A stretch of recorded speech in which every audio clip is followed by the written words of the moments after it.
High, welcome to my YouTube channel physics learners. আজকে আমরা West Bengal বোর্ডের ক্লাস 10-এর প্রবাহী তড়িৎ চ্যাপ্টারটা আলোচনা করব। প্রথমে বলে রাখি, এখানে কিন্তু আমি খুব কম সময়ের মধ্যে অনেকটা টপিক আলোচনা করব। তোমাদের যেহেতু সময় থাকবে, তোমরা ধীরে ধীরে সমস্ত টপিকটা আস্তে আস্তে দেখে নেবে, ঠিক আছে? আমরা আলোচনা করব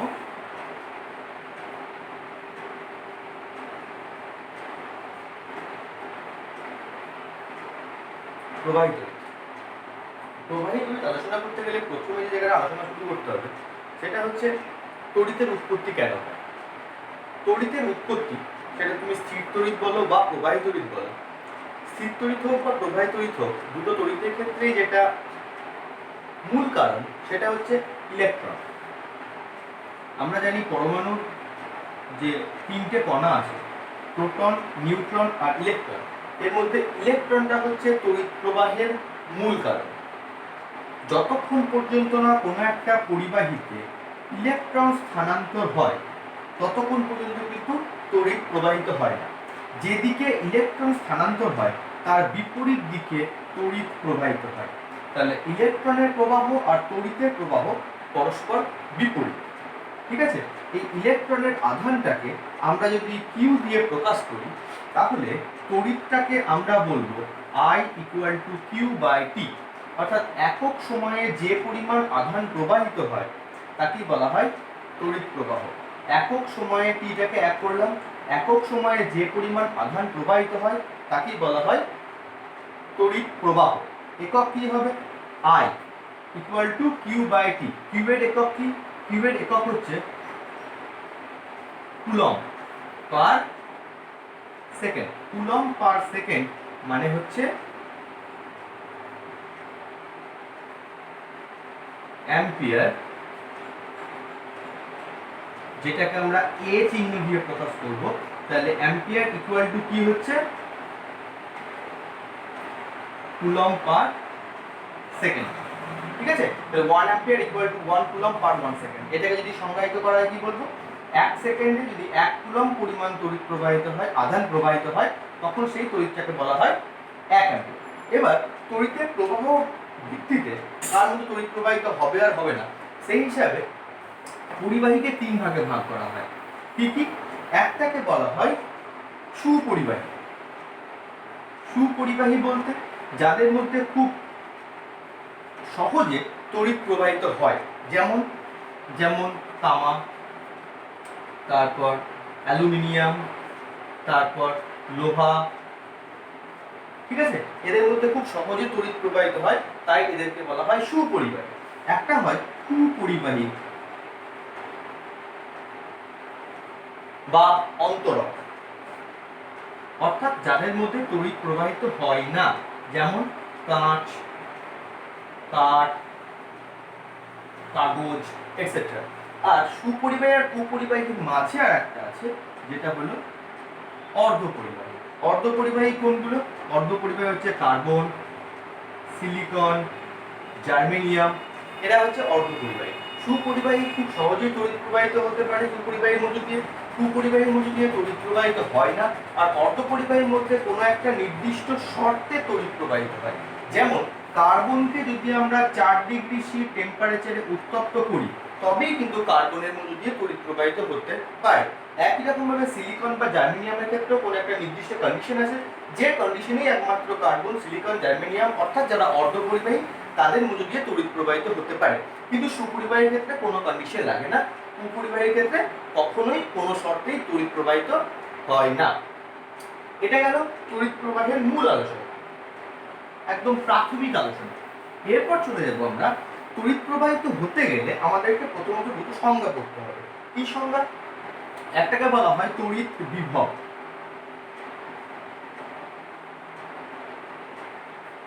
তড়িৎ বিভবের সংজ্ঞা কি বলবো? অসীম দূরত্ব থেকে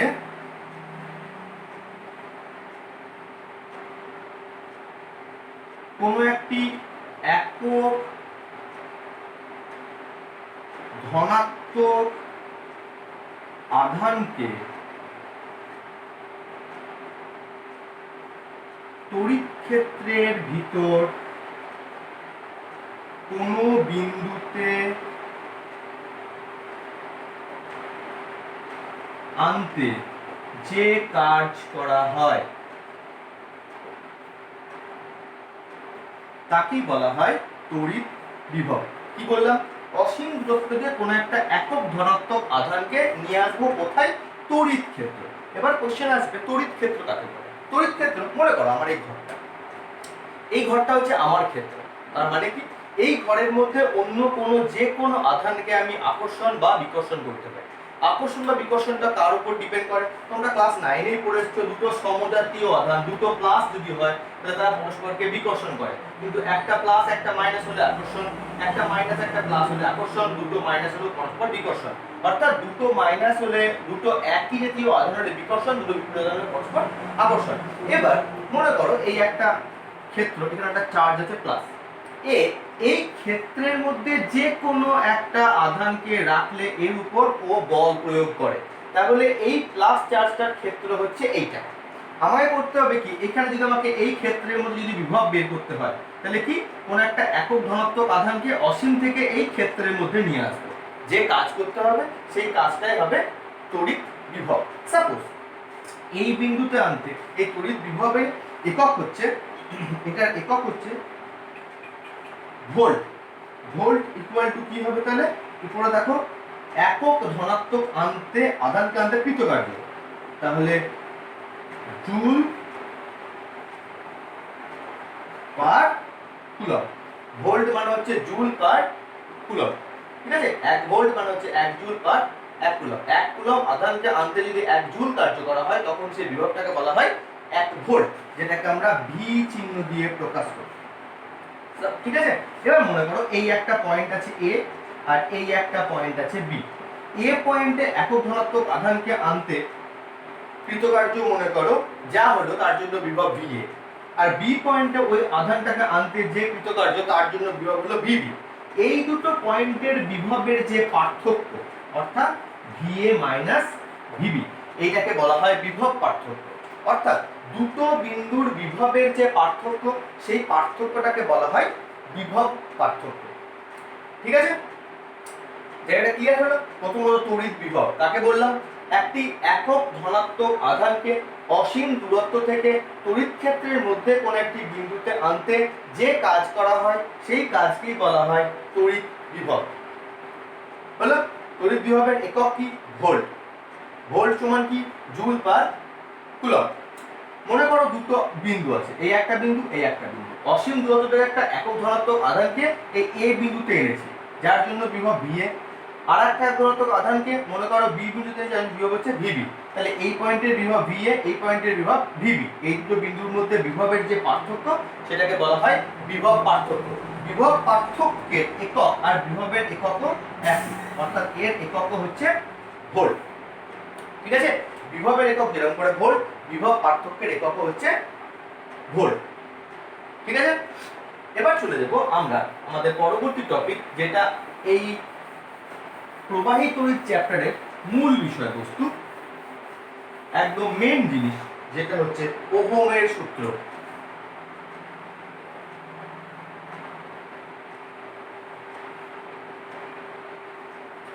ওহমের সূত্র কি বলছে? মনে করো এই একটা তার লাগানো আছে, এই তারটার এটা এ বিন্দু, এটা বি বিন্দু, মাঝে একটা তার লাগানো আছে। ঠিক আছে?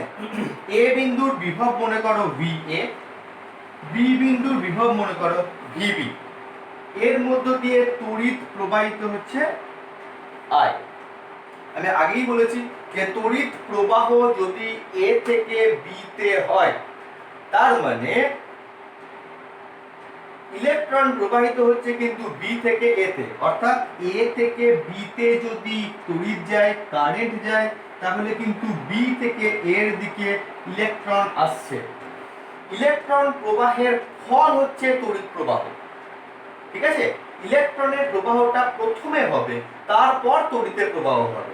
অর্থাৎ তড়িতের প্রবাহ যদি ফলাফল ধরি আমি, ইলেকট্রনের প্রবাহ হচ্ছে তার কারণ। আমরা সুইচ টেপার সঙ্গে সঙ্গে কারেন্ট চলতে শুরু করছে, পাখা হোক লাইট হোক চলতে শুরু করছে, তার মানে কিন্তু যে আগে এখান থেকে কিন্তু সুইচ অব্দি ইলেকট্রন আসছে, তবে কিন্তু এখান থেকে এইদিকে তড়িৎটা প্রবাহিত হচ্ছে। ঠিক আছে, তাহলে এখানে বলছে কি যে এর মধ্যে কতটা কারেন্ট প্রবাহিত হবে, তড়িতের প্রবাহ কতটা হবে, সেটা নির্ভর করবে কার উপর? এই দুটো বিন্দুর বিভবের পার্থক্যের উপর। আচ্ছা, প্রথমে একটা কথা বলে রাখি, এখানে তুমি বলবে কি করে স্যার, এখানে তো কোশ্চেন আসতে পারে যে আপনি এ থেকে বি তে তড়িৎ প্রবাহিত হয়েছেন, তো কেন এ থেকে বি তে হয়? বি থেকেও তো এটা আসতে পারতো। অবশ্যই পারতো। এ থেকে বি তে তড়িৎ তখনই যাবে যখন এ বিন্দুর বিভবটা বি বিন্দুর বিভব অপেক্ষা বেশি হবে। যদি এ বিন্দুর বিভবটা বি বিন্দুর বিভব অপেক্ষা বেশি হয়, তবেই কিন্তু এ থেকে বি এর দিকে তড়িৎ যাবে। আর যদি এর অপোজিটটা হতো, অর্থাৎ যদি বি এর বিভবটা এ এর বিভবের চেয়ে বেশি হতো, তখন কিন্তু বি থেকে এর দিকে তড়িৎ প্রবাহিত হতো। ঠিক আছে, তাহলে বি এটা বি এর চেয়ে বেশি ধরে নিলাম, তাহলে এ থেকে বি এর দিকে তড়িৎ প্রবাহিত হবে। কতটা তড়িৎ প্রবাহিত হবে বলছে, এটা কিন্তু এদের বিভব পার্থক্যের সঙ্গে সমানুপাতিক। অর্থাৎ ধরে নিই, যদি তর্কের খাতিরে ধরি ভি এর মান 100 ভোল্ট আর ভি এর মান 50 ভোল্ট, ঠিক আছে, তাহলে এদের বিভবের পার্থক্য কত? VA minus VB equal to কত? 50 ভোল্ট। ঠিক, ধরলাম এই ক্ষেত্রে 5 অ্যাম্পিয়ার তড়িৎ প্রবাহিত হচ্ছে, ধরলাম। ঠিক, এখন তুমি যদি এরকম হয় যে ভি এর মানটা 150 ভোল্ট আর ভিবির মানটা 50 ভোল্ট, তাহলে বলো তো এখন এই মুহূর্তে ভিএ মাইনাস ভিবির মান কত? 100 ভোল্ট। ঠিক আছে, তাহলে আগে পার্থক্যটা কত ছিল? 50 ভোল্ট। কত কারেন্ট চলেছিল? 5 অ্যাম্পিয়ার। এখন পার্থক্যটা কত? 100 ভোল্ট। এখন কারেন্ট কত চলবে? 10 অ্যাম্পিয়ার।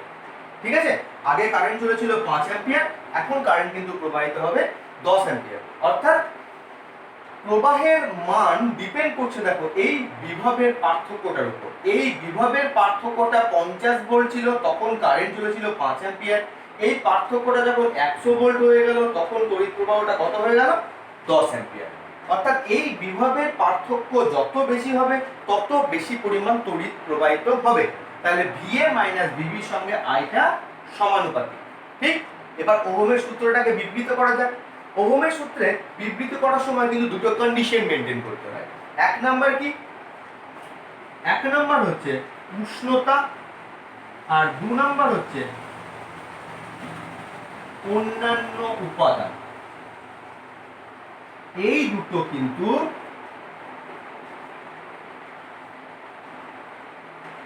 অপরিবর্তিত থাকবে, অর্থাৎ এই দুটো কিন্তু চেঞ্জ হবে না। ঠিক, তাহলে পুরোপুরি ভাবে যদি আমরা এই সূত্রটাকে তৈরি করি, তাহলে কি বলবো? সূত্রটাকে কি বলবো? উষ্ণতা ও অন্যান্য উপাদান অপরিবর্তিত থাকলে, দেখো এর জন্য আমরা কনস্ট্যান্ট ধরেছিলাম, অপরিবর্তিত সেই জন্য আগে উল্লেখ করে দিলাম।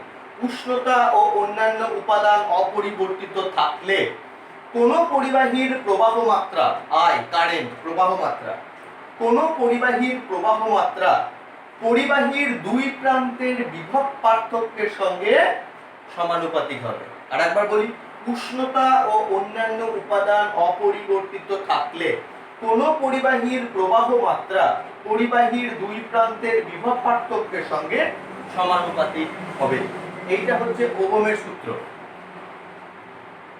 জায়গাটা ক্লিয়ার? কারো যদি কোনো রকম কোনো অসুবিধা হয়, অবশ্যই বাই ফোন আর কমেন্ট সেকশনে আমাকে জানাবে, আমি সেই রকমভাবে তোমাদেরকে বলে দেবো। ক্লিয়ার? এখন এই পরিস্থিতিতে বাইরের যেহেতু সিচুয়েশন খুব খারাপ, এখন আপাতত আমাদেরকে এরকম ভাবেই চলতে হবে। দেখা যাক আর কতদিন এরকম যাক, আশা করি সবকিছু ঠিক হয়ে যাবে। আপাতত কিছুদিন আমরা এরকম ভাবেই চালাই। তাহলে উষ্ণতা ও অন্যান্য উপাদান অপরিবর্তিত থাকলে কোন পরিবাহী প্রবাহ মাত্রা পরিবাহী দুই প্রান্তের বিভব পার্থক্যের সঙ্গে সমানুপাতিক হবে। এটা গেল ওহমের সূত্র। তোমাদের মনে হয়তো কোশ্চেন যাচ্ছে যে কেন ওই দুটোকে আপনি অপরিবর্তিত বা কনস্ট্যান্ট ধরলেন? আলোচনা করব তার আগে আমরা জানি ভ্যারিয়েবল সাইনটাকে তোলার জন্য এটা কি করতে হয়, কনস্ট্যান্ট পুট করতে হয়। তাহলে VA মাইনাস VB এটা কনস্ট্যান্ট পুট করলাম আর, ঠিক আছে। এই আরটা হচ্ছে একটা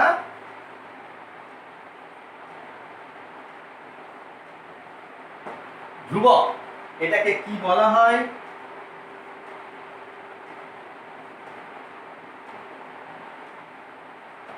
পরিবাহীর রোধ। এবার ভাবো আমি এটাকে কি বলেছি, ধ্রুবক। ধ্রুবক মানে যা পরিবর্তন হয় না, যেটা কনস্ট্যান্ট, যেটা আনচেঞ্জড থাকে। যদি আমরা যে দুটো কন্ডিশন এখানে ধরেছিলাম, একটা ধরেছিলাম টেম্পারেচার আর একটা ধরেছিলাম অন্যান্য উপাদান, যদি এই দুটো আনচেঞ্জড না থাকে, অর্থাৎ যদি এই দুটো পরিবর্তন হয়, উষ্ণতা আর অন্যান্য উপাদান যদি পরিবর্তন হয়ে যায়, তাহলে এই আরটা কিন্তু তখন আর ধ্রুবক থাকবে না। অর্থাৎ এই আর এর মানটা উষ্ণতার সঙ্গে আর অন্যান্য উপাদানগুলো পরিবর্তনের সঙ্গে সঙ্গে আর এর মানটাও পরিবর্তন হয়। সেই জন্য আরটাকে আমরা ধ্রুবক তখনই বলতে পারবো যখন উষ্ণতা আর অন্যান্য উপাদানটা ধ্রুবক থাকবে। যদি এই দুটো ধ্রুবক না থাকে তাহলে কিন্তু আমরা এই আরটাকে কনস্ট্যান্ট হিসেবে আলোচনা করতে পারবো। ক্লিয়ার জায়গাটা? তাহলে আমরা জানতে পারলাম কেন ওই দুটোকে আমরা কনস্ট্যান্ট ধরলাম। তাহলে আলটিমেটলি এই VA মাইনাস VB এর জায়গায়, VA মাইনাস VB এর জায়গায় যদি V পুট করি, যদি VA মাইনাস VB সমান V হয়, তাহলে দেখো তো ইকুয়েশনটা কি আসছে, V equal to IR, V equal to IR। ওকে, একক দিয়ে আলোচনা করা যাক। ভি এর একক কি বলেছি আমরা, সূত্র কি পেলাম, তাহলে ওহমের সূত্র গাণিতিক রূপ কি পেলাম, V equal to IR। V এর একক কি, ভোল্ট, ইকুয়াল টু I এর একক কি, অ্যাম্পিয়ার, ইনটু R, আর এর একক রোধ, এটার একক হচ্ছে ওহম। ওহম হলো। এই ওহমের চিহ্ন কি রকম, ওহমের চিহ্ন হচ্ছে এই এটা হচ্ছে ওহমের চিহ্ন। তাহলে কি পেলাম, volt equal to ampere into ohm. Clear total জায়গাটা? এই হচ্ছে আমাদের ওহমের সূত্র, V equal to IR, volt equal to ampere into ohm. ঠিক আছে, এখানে তুমি বলতে পারো স্যার রোধ জিনিসটা কি, রোধ জিনিসটা কি, রোধ দিয়ে আমরা যদি একটা টার্ম ইউজ করি, যে রোধ দিয়ে একটা টার্ম বলা তো বলবে বিরোধ, প্রতিরোধ, তার মানে কি আটকানো।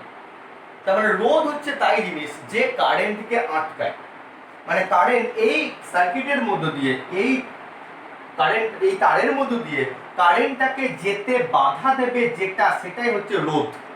তার মানে রোধের অ্যাকচুয়ালি অ্যাক্টিভিটি হচ্ছে, রোধ বা রেজিস্ট্যান্স অপোজ দ্য কারেন্ট।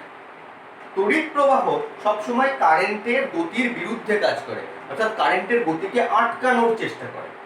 ঠিক আছে, এটাই হচ্ছে রোধ বা রেজিস্ট্যান্স। ওকে, এবার আমরা এখন আলোচনা করব আপাতত আমাদের এই ধ্রুবকটাকে নিয়ে, এই রোধটাকে নিয়ে আলোচনা করব।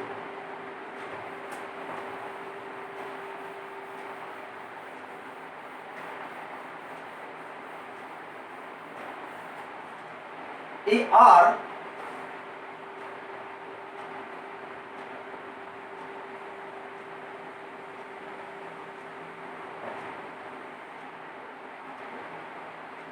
একক কি বললাম, ওহম, চিহ্ন কি বললাম, হলো। এই আর কোন কোন বিষয়ের উপর নির্ভর করে, আর নির্ভর করে এক নাম্বার পরিবাহীর দৈর্ঘ্যের উপর। পরিবাহীর দৈর্ঘ্যের উপর, যত পরিবাহীর দৈর্ঘ্য অর্থাৎ লেন্থ যত বড় হবে তত পরিবাহীর দৈর্ঘ্য বাড়বে। যদি একটা 1 মিটার তার নিই, তার রোধ যা হবে, যদি তারটা 5 মিটার নিই, তার রোধ কিন্তু বেশি হবে। দৈর্ঘ্য যত বাড়বে রোধের পরিমাণ তত বাড়বে। দ্বিতীয়ত হচ্ছে R ভ্যারিজাস 1/a, অর্থাৎ আর পরিবাহীর ক্ষেত্রফল বা প্রস্থচ্ছেদের ক্ষেত্রফলের সঙ্গে ব্যস্তানুপাতিক। প্রস্থচ্ছেদের ক্ষেত্রফল বলতে এইটা, তার কতটা মোটা, তার যত মোটা হবে তত বলছে আর এর মান কম হবে, এর মান যত বেশি আর এর মান তত কম। যদি 1 মিটার স্কয়ার এই ক্ষেত্রফলটা হয় তাহলে আর এর মান যা হবে, যদি এটাকে 5 মিটার স্কয়ার করে নিই আর এর মানটা কিন্তু কমে যাবে। অর্থাৎ আর এল এর সঙ্গে সমানুপাতিক আর আর এর সঙ্গে বা এরিয়ার সঙ্গে ব্যস্তানুপাতিক। দুটোকে যদি একসঙ্গে যৌগিক ভেদ করি কি লিখবো বলো? R varies as L by A, R varies as L by A. এখানে একটা কনস্ট্যান্ট পুট করব, আর ইকুয়াল টু যে কনস্ট্যান্টটা পুট করব, জানি না তোমাদের বইয়ে এই মুহূর্তে কি আছে, অনেক অনেক রকম বইয়ে অনেক রকম লেখা থাকে। কোন বইয়ে দেখবা লেখা থাকে এরকম একটা চিহ্ন লেখা থাকে, ঠিক আছে, এই জাস্ট পি এর মতো এরকম টাচ হবে না, বা টাচ হলেও হালকা টাচ হবে, এরকম মাথাটা দেখানো থাকবে, এটাকে বলা হয় রো। রো হলো। আবার অনেক জায়গায় দেখবে লেখা থাকে এস, যেটা লেখা থাকবে সেরকম করে বলবে। R equal to rho L by A, এই রোটা হচ্ছে একটা ধ্রুবক, এটাকে কি বলা হয়? রোধাঙ্ক। ঠিক আছে, এবার ভাবো তো, তুমি স্বাভাবিক দৃষ্টিভঙ্গি দিয়ে ভাবো, আমি বলেছি আর দুটো বিষয়ের উপর ডিপেন্ড করে, এল আর এ। এবার তুমি বলবে তার মানে স্যার আপনি বলতে চাইছেন তামার তারের রোধ যা হবে লোহার তাই হবে, অ্যালুমিনিয়ামেরও তাই হবে? তাই কখনো হয়? এক একটা উপাদানের জন্য রোধ এক এক রকম হবে। তুমি কোন মেটেরিয়াল নিচ্ছ তারের, তামা নিচ্ছ না লোহা নিচ্ছ না অ্যালুমিনিয়াম নিচ্ছ, তার উপর কিন্তু ডিপেন্ড করবে তার রোধের মান কত হবে। সেই উপাদানটাকেই ডিনোট করে এই রো, সেই উপাদানটাকেই ডিনোট করে এই রো বা রোধাঙ্ক। অ্যাকচুয়ালি রোটা হচ্ছে ওই উপাদানটা, ঠিক আছে। রো দেখলাম অনেক বইয়ে দেখবে লেখা থাকে এস, কোনো অসুবিধা নেই, একই জিনিস। তাহলে রো এর একক বের করি আমরা, রো এর সংজ্ঞা বের করি। রো ইকুয়াল টু কি হলো বলো? আর এ বাই এল। সংজ্ঞা বলো? একক দৈর্ঘ্য, আমরা সবসময় বলেছি নিচেরটাকে 1 করে নেব, এখানে এলটাকে 1 করব আর এটাকে 1 করব, তাহলে এখন কি পাচ্ছি? রো ইকুয়াল টু আর। সংজ্ঞা বলা যাক। একক দৈর্ঘ্য, একক ক্ষেত্রফল বিশিষ্ট কোনো একটি তারের, একক দৈর্ঘ্য একক ক্ষেত্রফল বিশিষ্ট কোনো একটি তারের দুই প্রান্তের রোধকেই বলে, দুই প্রান্তের রোধকেই বলে রোধাঙ্ক। একক দৈর্ঘ্য একক ক্ষেত্রফলের কোনো একটি তারের দুই প্রান্তের রোধকেই বলে রোধাঙ্ক। কি আছে জায়গাটা? তার মানে রো আর, রো এবং আর দুটো সমান হবে যখন এল আর এ এর মানটা 1 হবে। হলো। অনেক বই আবার দেখবে সংজ্ঞা লেখা থাকে এরকম ভাবে, একক দৈর্ঘ্য বিশিষ্ট কোনো একটি ঘনকের দুই প্রান্তের রোধকেই রোধাঙ্ক বলে। সেটাও বলতে পারি। কেন এরকম বলতে পারলাম? কারণ, বা একক আয়তন বিশিষ্ট কোনো একটি ঘনকের, ঠিক আছে, কেন? এল 1 হলে এ যদি 1 হয় তার মানে তো তার আয়তনটাও 1 হবে ঘনকের, তাই না? তাহলে একক দৈর্ঘ্য বিশিষ্ট কোনো একটি ঘনকের দুই প্রান্তের রোধকেই বলা হয় রোধাঙ্ক। তাও বলতে পারো একক দৈর্ঘ্য একক বিশিষ্ট কোনো একটি তারের দুই প্রান্তের রোধকে রোধাঙ্ক বলে, তাও বলতে পারি। একক কি হবে? উপরে দেখো রো এর একক যদি বের করি, উপরে আর এর একক কি হবে? ওহম ইনটু এরিয়ার জন্য মিটার স্কয়ার বাই এল এর জন্য মিটার। মিটার মিটার স্কয়ার কেটে গেল, পড়ে থাকলো কি বলো? Ohm into metre. সিজিএস পদ্ধতিতে ওহম ইনটু সেন্টিমিটার। ওহম কিন্তু দুটো ক্ষেত্রেই হয়, এটা হচ্ছে এসআই পদ্ধতিতে, এটা হচ্ছে সিজিএস পদ্ধতিতে। হলো। তাহলে রো আমরা নতুন একটা কনস্ট্যান্ট পেলাম বা ধ্রুবক পেলাম, রো বা এস, যেটাকে কি নাম দিলাম? রোধাঙ্ক। রোধাঙ্কের সংজ্ঞা বললাম, রোধাঙ্কের একক বললাম। এসআই পদ্ধতিতে ওহম মিটার, সিজিএস পদ্ধতিতে ওহম সেন্টিমিটার। ঠিক আছে?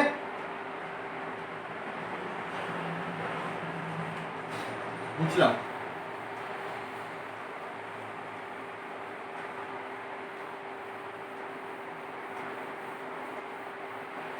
আরেকটা জায়গা বলে রাখি যে আমরা বারবার বলছি দেখো যে উষ্ণতার উপর হয়, যে অন্যান্য উপাদান বলেছিলাম, অন্যান্য উপাদানগুলো থেকে তিনটে পেলাম, একটা পেলাম দৈর্ঘ্য, একটা পেলাম ক্ষেত্রফল, একটা পেলাম উপাদান। এই তিনটে উপাদানকে কিন্তু ধ্রুবক রাখতে হবে, আদারওয়াইজ আর কনস্ট্যান্ট হবে না। দ্বিতীয়ত আরেকটা কথা বলেছিলাম উষ্ণতা।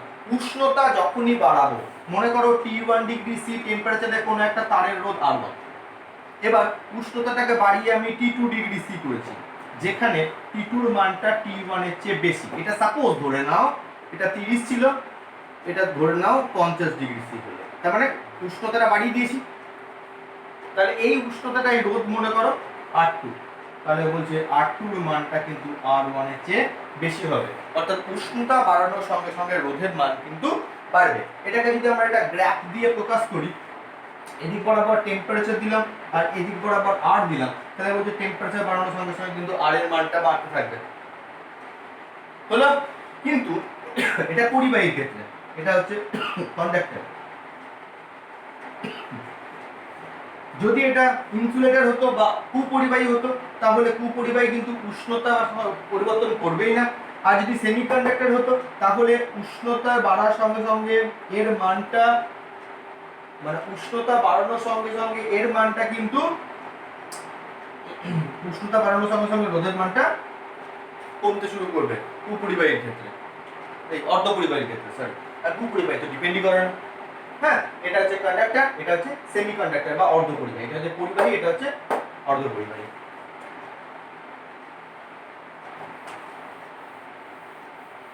এবার চলে যাব রোধের কানেকশন। রোধের কানেকশন বলতে রোধের দু ধরনের কানেকশন হয়, একটাকে বলা হয় রোধের সমবায়। আলোচনা করছি আমরা রোধের সমবায়। রোধের সমবায় দু ধরনের হয়, একটা হচ্ছে শ্রেণী সমবায়, একটা হচ্ছে সমান্তরাল সমবায়। শ্রেণী সমবায় বলতে তোমরা সাপোজ স্কুলে প্রেয়ার লাইন করছো, প্রেয়ার লাইন করার সময় তোমাদের স্যার বললেন যে লাইন সোজা করো, বা ক্লাস 10 এর একটা লাইন করো, ক্লাস 9 এর একটা লাইন করো, 11 এর একটা লাইন করো, 12 এর একটা লাইন করো। ক্লাস 10 এর যখন লাইন করবে, ভাবো যে ফার্স্টে দাঁড়িয়ে আছে তার লাইন সোজা করার সময় আমরা এরকম করে লাইন সোজা করি, তাই না? তাহলে যার এখানে একজন দাঁড়িয়ে আছে, এর শুরু এ তে শেষ বি তে, হলো। আর একজন যে লাইন করবে সে দেখো এর পিঠে হাত দিয়েছে, তার মানে এর শুরু কিন্তু বি তে, শেষ কিন্তু সি তে। আবার আরেকজন দাঁড়িয়ে আছে, তার শুরু কিন্তু সি তে, শেষ ডি তে। এরকম করে তো লাইন করো, এটাকে বলা হয় শ্রেণী সমবায়। অর্থাৎ যখন একটা রোধের পিছনে আর একটা রোধ লাগানো থাকবে, একটার যেখানে শেষ হবে আর একটা সেখানে শুরু হবে। এই রোধটা এখানে শেষ হলো, এই রোধটা এখানে শুরু হলো, আবার এই রোধটা এখানে শেষ হলো আর একটা রোধ এখানে শুরু হলো। এরকম যখন কানেকশন থাকবে তখন সেটাকে বলা হয় শ্রেণী সমবায়। এবার তোমাদের এরকম ভাবে লাইন হয়েছে, একটা লাইন হয়েছে, তোমাদের সামনে একজন স্যার দাঁড়িয়ে আছেন, পিছনে একজন স্যার দাঁড়িয়ে আছেন, তোমাদের টোটাল কনসেন্ট্রেশন কিন্তু আছে তোমাদের স্যারদের উপর। এটা হচ্ছে সমান্তরাল। তার মানে কি, এই একটা রোধ আছে, এই একটা রোধ আছে, এই একটা রোধ আছে, ঠিক আছে? কোথায় আমাদের আমাদের ভাবনা চিন্তাটাকে, সামনে একজন স্যার দাঁড়িয়ে আছেন, পিছনে একজন স্যার দাঁড়িয়ে আছেন, তাহলে আমাদের প্রত্যেকের চিন্তা ভাবনায় কিন্তু যে আমরা যদি কথা বলি তাহলে আমাদের এই স্যাররা মারবেন, এটা হচ্ছে সমান্তরাল, ঠিক আছে? তার মানে দেখো প্রত্যেকটা রোধের শুরু আর শেষ কিন্তু এক জায়গায় যখন হবে তখন সেটা হচ্ছে সমান্তরাল। এই রোধটা শুরু হয়েছে কোথায়? এখানে। শেষ হয়েছে কোথায়? এখানে। এই রোধটা শুরু হয়েছে কোথায়? এখানে। শেষ হয়েছে কোথায়? এখানে। এই রোধটা শুরু হয়েছে কোথায়? এখানে। শেষ হয়েছে কোথায়? এখানে।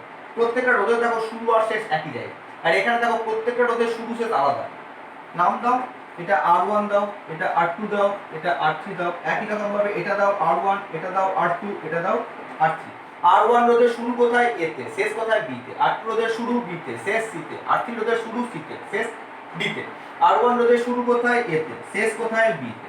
R2 এর A তে, B তে। R3 এর A তে, B তে। ঠিক? এটা হচ্ছে শ্রেণী আর সমান্তরাল। আমরা এদের কানেকশন বের করব। আমাদেরকে যেটা বের করতে সেটা হচ্ছে এই তিনটে রোধের পরিবর্তে একটা রোধ বসিয়ে কাজ হবে কিনা সেটা আমাদেরকে দেখতে হবে, যেটাকে বলা হয় তুল্য রোধ। ঠিক আছে? আমরা এখন তুল্য রোধ বের করব শ্রেণীর ক্ষেত্রে আর সমান্তরালের ক্ষেত্রে। আগে আমরা শ্রেণীর ক্ষেত্রে বের করি।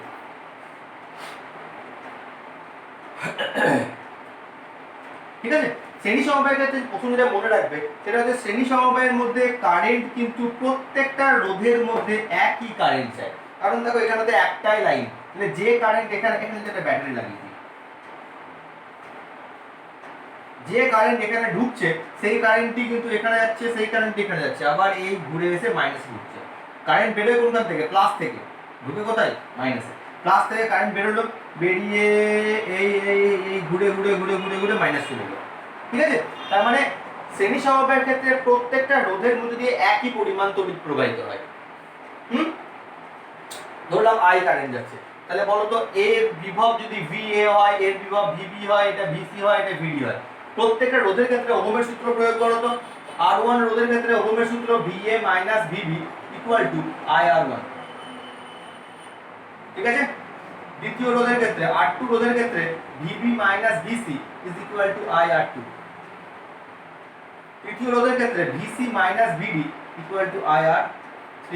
যোগ করে দাও, VB কাটলো, VC কাটলো, পুরো থাকলো কি VA - VD = I কমন গেল, পুরো থাকলো R1 + R2 + R3। এখন আমি এই তিনটে রোধের পরিবর্তে একটা রোধ লাগিয়েছি, যার শুরু ধরলাম এতে আর শেষ ধরলাম বিতে। রোধটার নাম দিলাম আর, ব্যাটারি লাগিয়ে দিলাম, এখান থেকে কারেন্ট যাচ্ছে ধরলাম I। তাহলে এখানে ওহমের সূত্র প্রয়োগ করো তো কি হবে, VA - VD = IR। বিভব পার্থক্য, এটার VA এটার VD, VA - VD = I × R। এটাকে 1 নাম্বার সমীকরণ দাও, এটাকে 2 নাম্বার সমীকরণ দাও। 1 নাম্বার আর 2 নাম্বার যদি তুলনা করো, দেখো এরও বাঁ দিকে VA - VD, এরও বাঁ দিকে VA - VD হলো, তাহলে ডান দিক দুটো সমান হবে, তার মানে এইটা = এইটা, I কেটে গেল, তাহলে পুরো থাকবে দেখো R = R1 + R2 + তাহলে তুল্য রোধ বের করার সূত্র কি, পরপর সমস্ত রোধগুলো যোগ হয়ে যাবে। ধরে নাও এখানে তিনটে রোধ লাগানো আছে, এই একটা, এই একটা, এই একটা, তোমাকে বললো এটা 2 ওহম, এটা 3 ওহম, এটা 1 ওহম। তুল্য রোধ কত হবে, R = 2 + 3 + 1 ওহম = 6 ওহম। ঠিক আছে, এটা হচ্ছে শ্রেণী সমবায়। চলে যাব পরবর্তী সমান্তরাল সমবায়।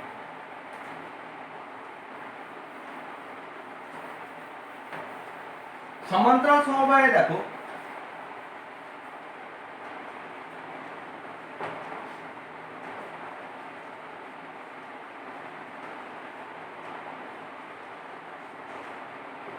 ব্যাটারি লাগিয়ে দিলাম, এটা R1, এটা R2, এটা R3, এটা A পয়েন্ট, এটা B পয়েন্ট, কারেন্ট যাচ্ছে বললাম I। খেয়াল করো এখানে কিন্তু কারেন্ট গিয়ে প্রত্যেকটা তারের মধ্যে দিয়ে একই কারেন্ট যাবে না, কারণ এখানে তো ভেঙে যাচ্ছে কারেন্ট, তাই না? তাহলে এখানে প্রত্যেকটা রোধের কি এক, বিভবটা এক, কারেন্ট কিন্তু প্রত্যেকটা আলাদা। ধরলাম এর মধ্যে কারেন্ট যাচ্ছে I1, এর মধ্যে কারেন্ট যাচ্ছে I2, এর মধ্যে কারেন্ট যাচ্ছে I3। ওহমের সূত্র প্রয়োগ করো। প্রথমটার ক্ষেত্রে VA - VB = I1 R1। এই I কারেন্টটাই কিন্তু ভেঙে গিয়েছে I1 I2 I3 হিসেবে, তার মানে I টাই কিন্তু I1 + I2 + I3। এখান থেকে I1 টাকে বের করো তো, পুরো থাকছে দেখো VA - VB / R1। একই রকম ভাবে দ্বিতীয়টার ক্ষেত্রে VA - VB = I2 R2। I2 টাকে বের করো, VA - VB / R2। Similarly I3 = কি হবে, VA - VB / R3। তাহলে I = কি হবে, I1 + I2 + I3। দেখো VA - VB টা কমন গেল, পুরো থাকলো 1/R1 + 1/R2 + 1/R3। এবার এই তিনটের পুরো যদি আমরা একটা রোধ বসাতাম, যার শুরু এতে শেষ বিতে, রোধের নাম দিলাম R, বাইরে থেকে ভোল্টেজ লাগিয়ে দিলাম আর কারেন্ট পাঠাচ্ছি I। তাহলে এখানে বলো তো কি হতো, VA - VB = IR, তাই না? I টাকে বের করো, কি আসছে, VA - VB / R। এটাকে 2 নাম্বার ইকুয়েশন দাও, এটাকে 1 নাম্বার ইকুয়েশন দাও। এই দুটোকে যদি তুলনা করি, তাহলে দেখো এরও বাঁ দিকে VA - VB, এরও বাঁ দিকে দেখো এরও বাঁ দিকে দেখো I, এরও বাঁ দিকে দেখো I, তাহলে ডান দিক দুটো সমান। তাহলে এখানে VA - VB, VA - VB কেটে গেল, তাহলে পুরো থাকছে দেখো 1/R = 1/R1 + 1/R2 + 1/R3। তার মানে আগের মতন যদি একটা বলতো যে তিনটে রোধকে লাগানো আছে, এটা 2, এটা 3, এটা 1, তুল্য রোধ কত, তাহলে 1/R = 1/2 প্লাস 1/3 প্লাস 1/1, লসাগু কত হবে 6, 3 প্লাস 2 প্লাস 6, সরি 6, তাহলে উপরে কত হলো বলো, 3 আর 2 5, 11/6, আমাদেরকে বের করতে হবে কিন্তু 8 টাকে, তাহলে r ইকুয়াল টু কত হলো 6/11। ঠিক আছে, আজকে এতটাই, পরের দিন এই চ্যাপ্টারের পরবর্তী অংশ আলোচনা হবে। ঠিক আছে, প্রত্যেককে পড়ে রাখবে, যার যা অসুবিধা আছে আমাকে অবশ্যই আইদার কমেন্ট সেকশনে আর ফোনে বলবে। Thank you.